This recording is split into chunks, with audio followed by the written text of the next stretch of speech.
Сәлем достар, мінекей достар, мен сіздерге осы үйімнің ремонтын көрсетейін дедім. Мына ремонттың бәрін мен өзім жасадым.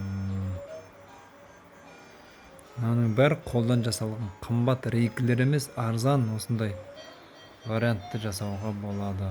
Мінекей бұлай полоска есебінде кетеді. Тыстан қарағанда осындай болады. Мінекей төбеде светтерді былай тастадық, софиттерді былай тастадық. Мына жерде екі не болады, бра болады. Мына жерде бір бра, ана жерде екінші бра тұрады. Включатель, розетканың бәрін осында қойдық. Мінекей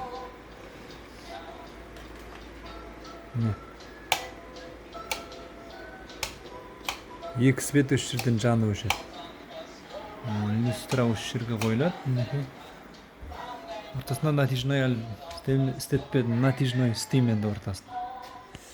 Мына жақтарда біреуімен ортадағы сары светтер жанып өшеді, біреуімен мына бра жанып өшеді. Мына біреуі запас. Неге осы ремонтты арзан бағада жасауға болады бәрінде.